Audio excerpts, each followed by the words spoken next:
Welcome to Podcast on the Brink, your weekly dose of Indiana basketball news and discussion, brought to you by the Assembly Call and Inside the Hall. I'm your host, Jerod Morris. Join me live at assemblycall.com every Thursday night and immediately following every IU game for our live IU postgame show. And visit InsideTheHall.com for complete coverage of IU basketball and to join the discussion in the Inside the Hall Premium Forum.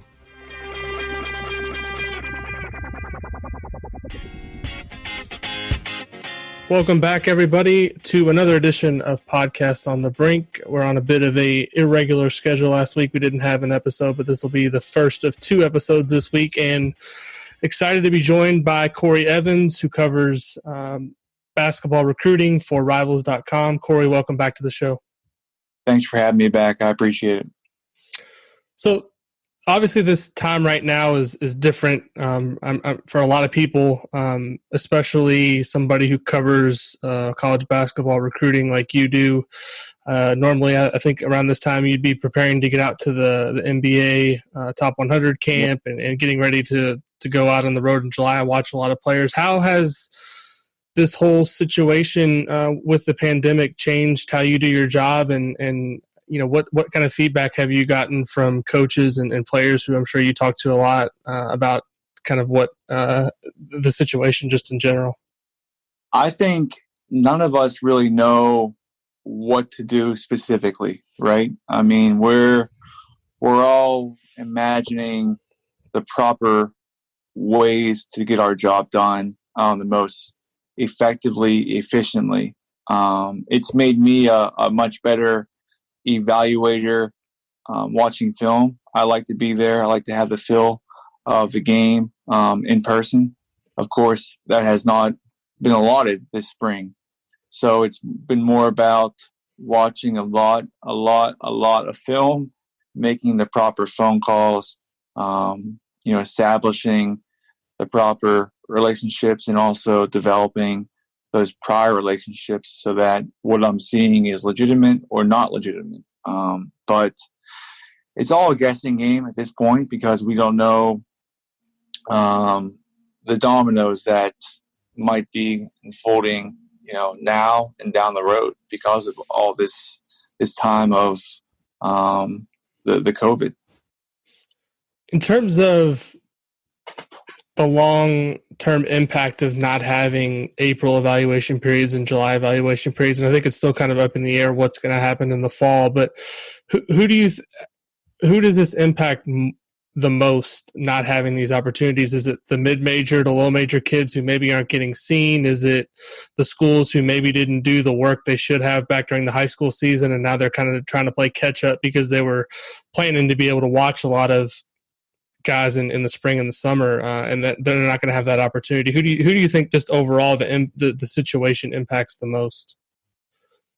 Probably, the traditional high major, the fringe high major, the mid-major plus school, or the ones that didn't really allot and invest much time into 2021, whether it's because of the ongoing season, whether it's because of transfers, whether it's because of a big class in 2020, whatever it might be, they might be okay right now.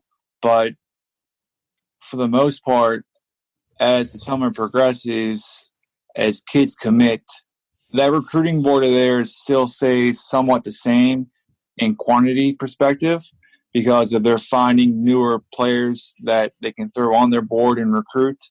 That's not going to happen this year. So in August is when the time of reaching happens, of those prospects that might be better off at the mid-major level are now being recruited not just by high majors, but are becoming priority targets. In terms of decision timelines, what do you think the whole situation in terms of not being able to get in front of kids and kids likewise not being able to go on visits, how do you think that impacts decision timelines? Because we're already starting to see a lot of 2021 kids. A kid that Indiana's recruited, Trey Patterson, is going to announce, I think, here in about 9 days.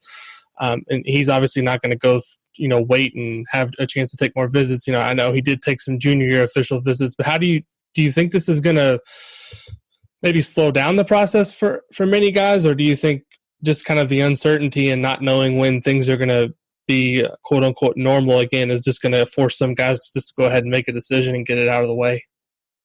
Yeah, see, I thought it'd be more towards the former of what you said. I thought you'd have kids being more patient with the process, but as you noted earlier, and I wrote pretty heavily about it on Rivals, on May 1st, there was about 38 or 39 top 150 prospects in the 21 class already committed.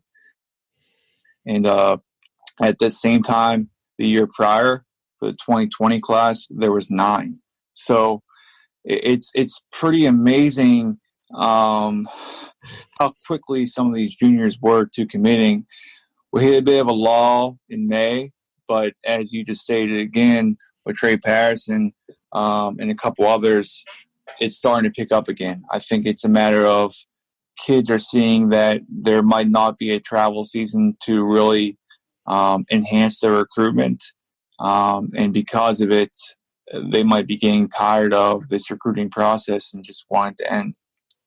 I want to dig into Indiana a little bit. Obviously, they've had a little bit of attrition this offseason with Demezy Anderson transferring to Loyola, and then most recently, Justin Smith. He announced his intent to transfer a couple weeks ago, but this week announced that he was going to go to Arkansas.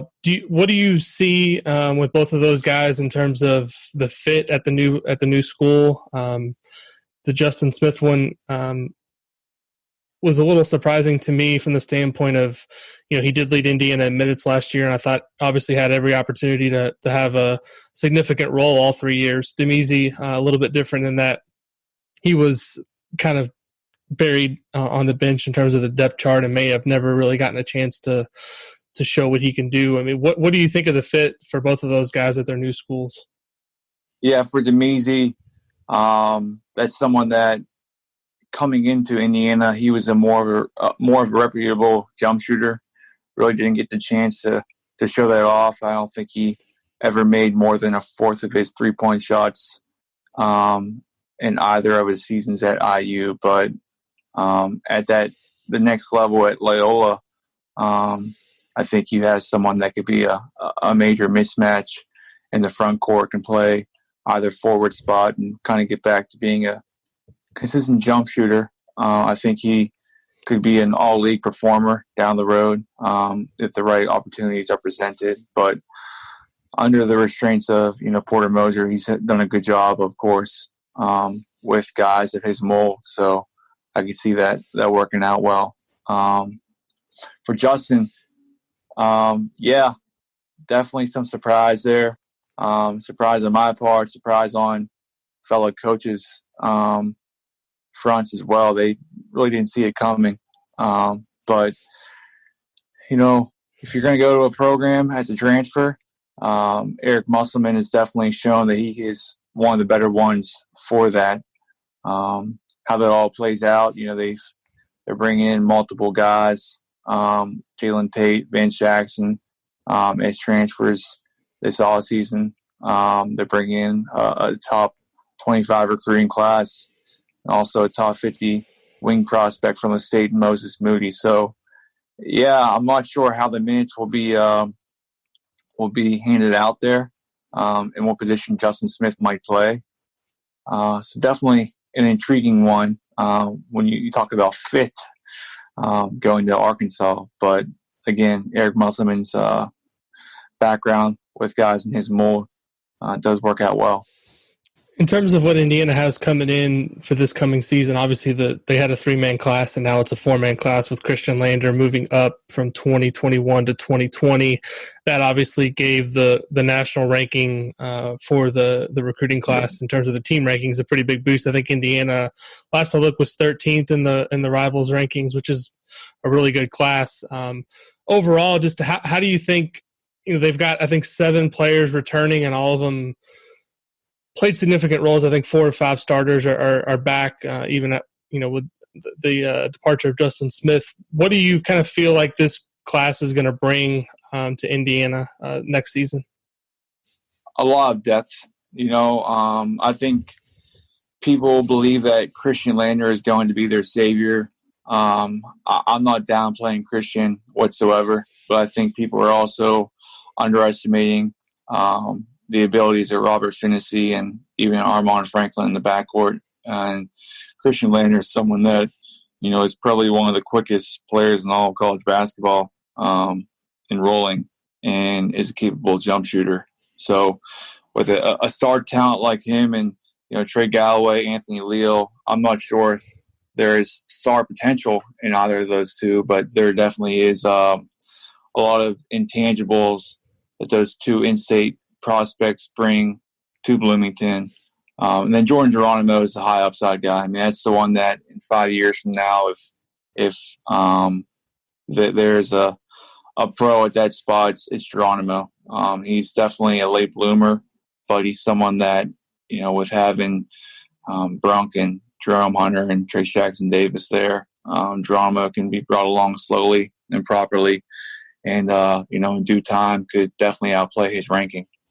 I mean, Indiana's had, and this is obviously under Tom Crean, so it's a different situation, but they've had some guys that have been, lower in the rankings, and obviously, you're not expecting anybody to turn out like Victor Oladipo, because that's once in every 25 years type of situation. But OG Anunoby is another one I think of, that kind of came in maybe a little bit underranked and then outperformed. I mean, is there any of those two guys and what you see in terms of just the upside for Geronimo? I mean, is this a guy that we could be talking about if he checks the right boxes and develops, that could be one day be an NBA player?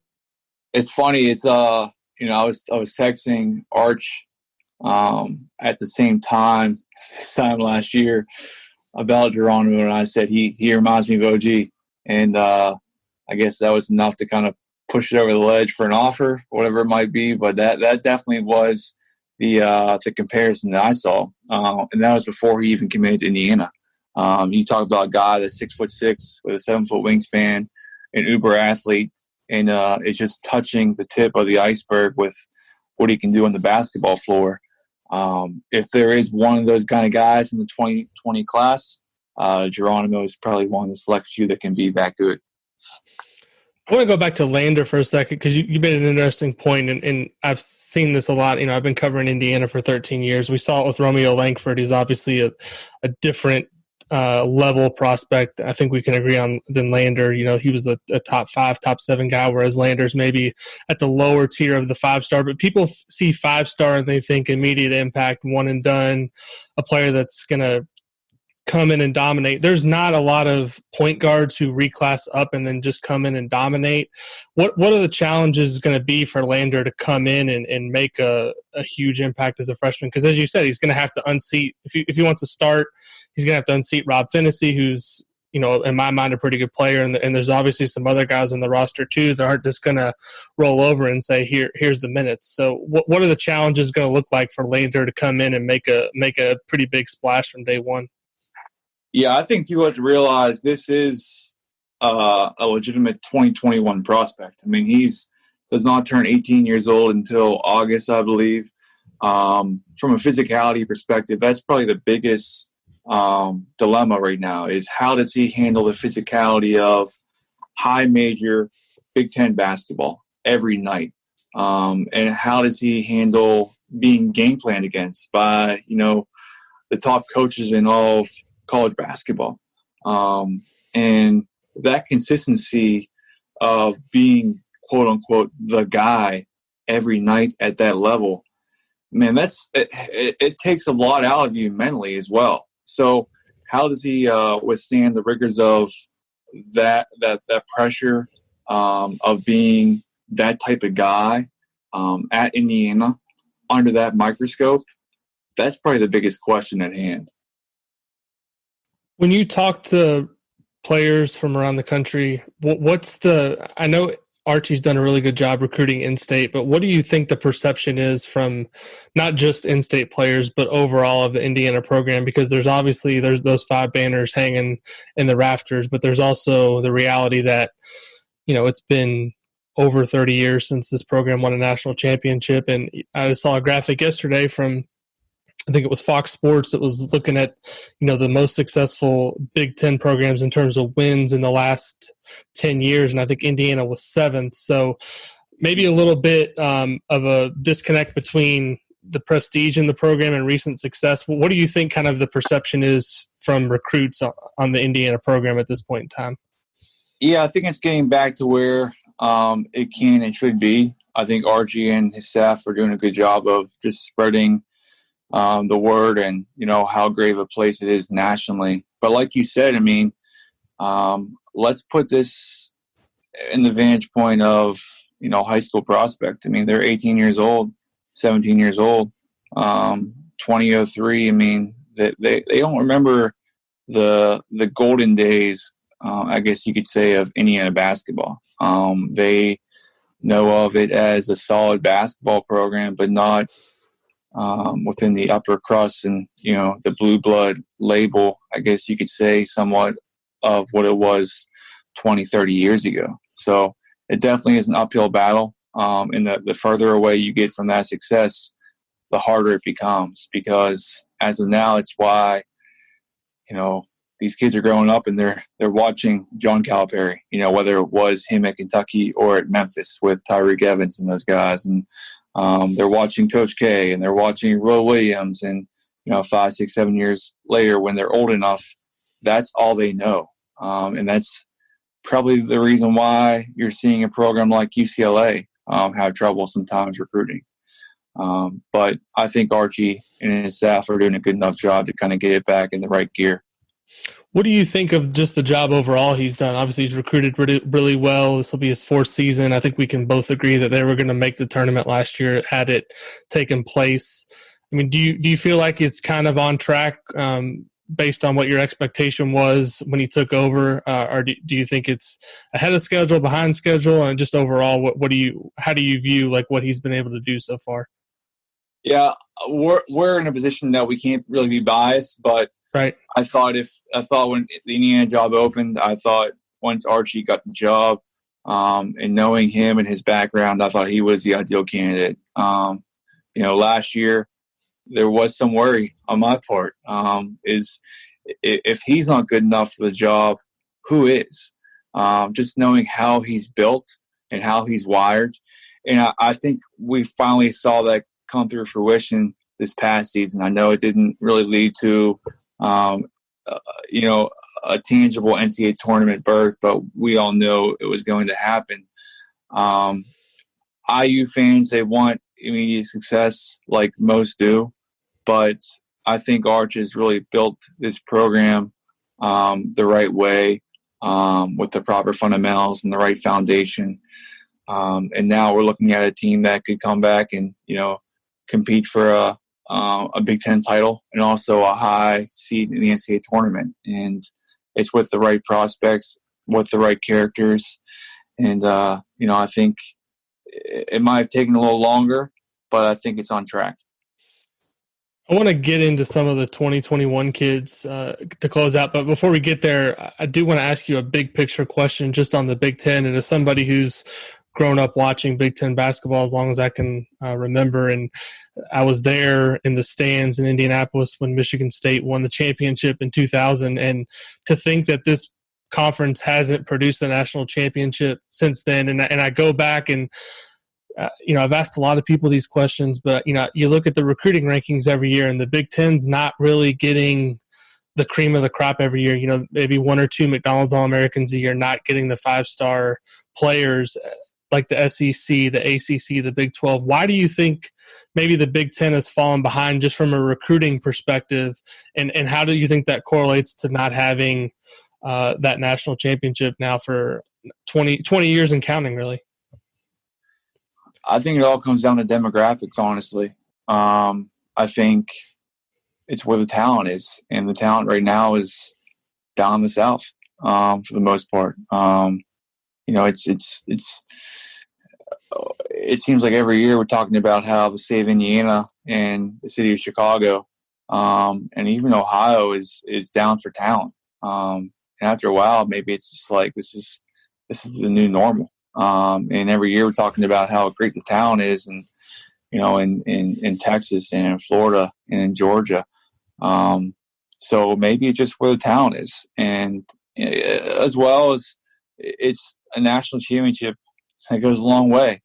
And just competing and being there, not that Michigan State, hasn't been the leader of that, at least being in the picture. But when you have a school like Kentucky or even, Florida several years back being right there, it's much easier to really gravitate towards those kind of programs that are also nearby compared to, a school in the Big Ten. Two of the guys that Indiana is hard after in the 2021 class from within the borders, Trey Kaufman out of Silver Creek High School in Southern Indiana, and then Blake Wesley, who's in the northern part of the state, South Bend Riley, which also produced Demezi Anderson. Those guys are both in the top 100 right now on the Rivals rankings. Just your thoughts on both of those guys as prospects right now, and maybe from a higher level, what do you see as their strengths and maybe some things that both of them need to work on?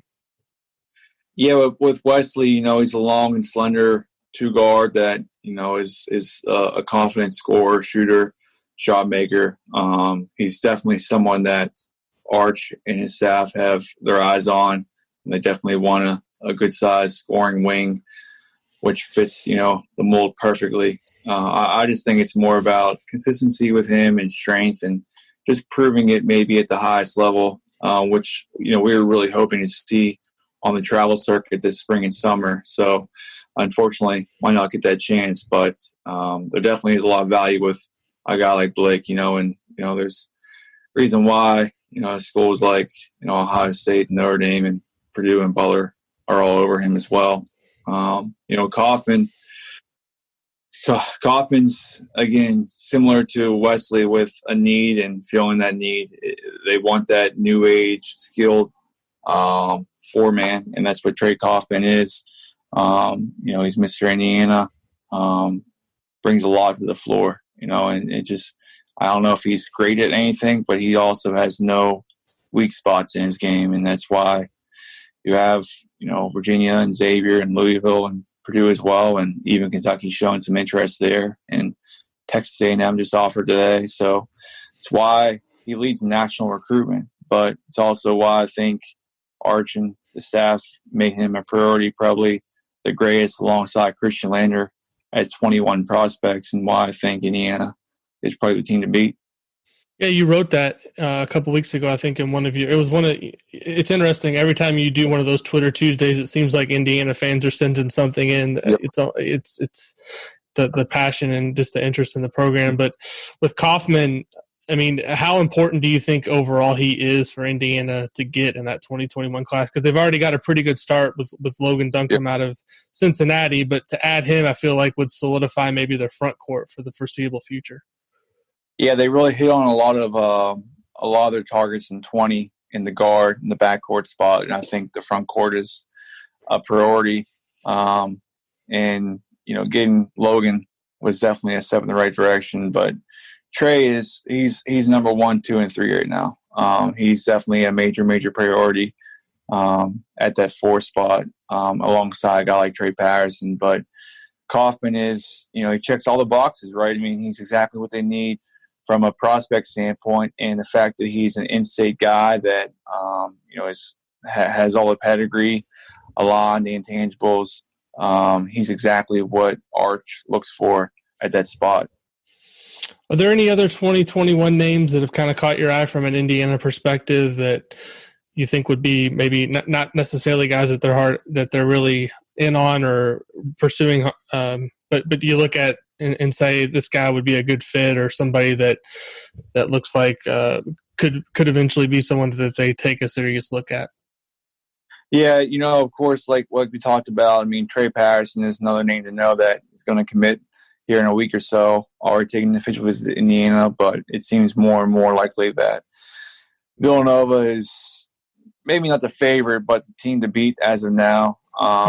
So we'll see how that goes. I think Florida is also in the mix there. But, another guy out there in Philadelphia area, Jordan Geronimo, is another prospect that, Bruiser Flynn has developed the proper inroads with. But again, can a Philly kid that has a Villanova offer turn down a Nova offer? And we don't see that happen much. So I think the one name, though, is Mason Miller. Mason Miller is the younger son of Mike Miller, who is the former assistant coach at Memphis, which, the former is a big label there because most believe that he would be heading to Memphis to play for his dad and Penny Hardaway. And that's someone that that Indiana has a very, very good chance with. I think Creighton's involved heavily.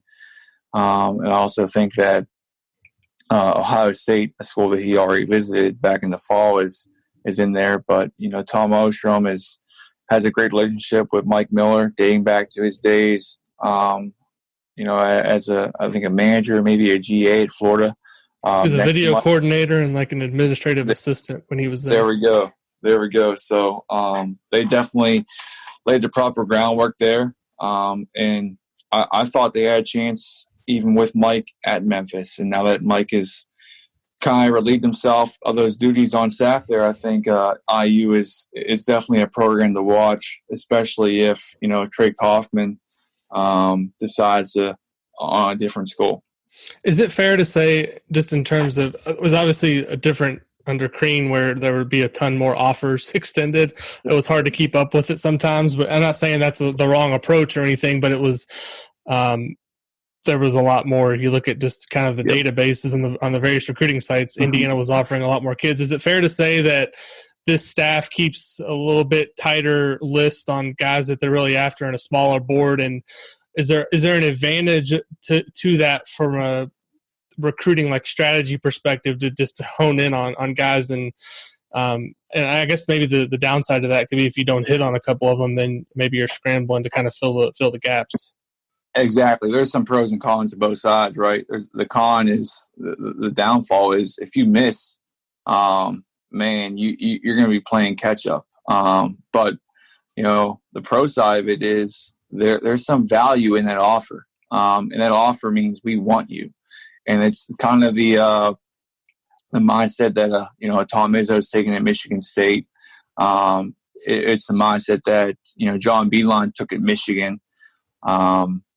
It just weighs that offer much greater compared to another school offering blanket, and even like you said, IU in the past offering 20 or 30 per class compared to 10 or 12 like they have done so in 21.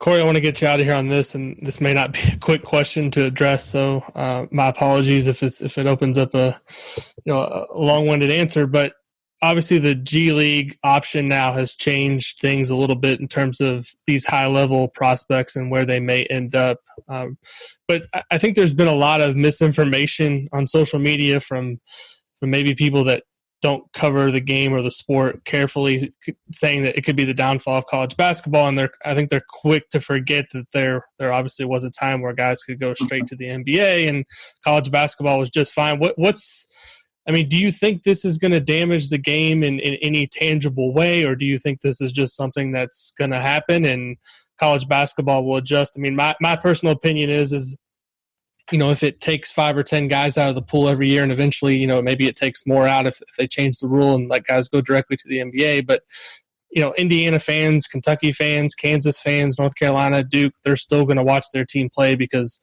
they're more about the school than maybe the person that's in the uniform. This is not doomsday. This is not the end of college basketball as we know it. And like you said, prior to 2004, that one, going right to the NBA was attainable, and that was an option, and that did not destroy college basketball. Of course, times have changed since then, but this is not, let's take 20 or 30 of the best players every year and, hide them in the G League. It's maybe Kansas and Kentucky miss on 1 or 2 guys every year, and, in return, that takes away 1 or 2 guys from a school like Xavier, and in return, that takes 1 or 2 guys away from, a school like Wright State. There's trickle-down effect. But at the end of the day, the product's still going to be there. Yes, we might miss, a guy like Jalen Green or Daishan Nix or even possibly John Kuminga. But the product is still going to be about the big name head coaches. There's still going to be talent. There's still going to be kids that decide they want the college experience above all else. The forward-thinking programs that navigate this the best are the ones that will, on the other side, they'll reap the greatest rewards. But, this is not the end of college basketball, for all we know. Well, Corey, thanks for your time. Where can our listeners keep up with you in all your work? What's the best way to stay up with everything you're doing right now? I appreciate it. Yeah, of course, arrivals.com and on Twitter at CoreyEvans_10. Thanks, Corey, for the time. We appreciate it, and we'll be back later this week with another episode of Podcast on the Brink. Thank you for listening to this episode of Podcast on the Brink. We always appreciate you being here. Remember to join me and my co-hosts for more IU basketball talk at assemblycall.com and visit Alex over at insidethehall.com for complete coverage of Indiana basketball. If you want to support Podcast on the Brink, here is the single best way to do it. Tell anyone you know who loves IU hoops about us and suggest that they subscribe. Podcast on the Brink can be found on Apple Podcasts, Google Podcasts, Spotify, and everywhere else podcasts are available. Tell your social media followers, email your friends, text your family members. For weekly discussion about IU basketball, they need to be subscribed to Podcast on the Brink. We'll talk to you next time. Go Hoosiers.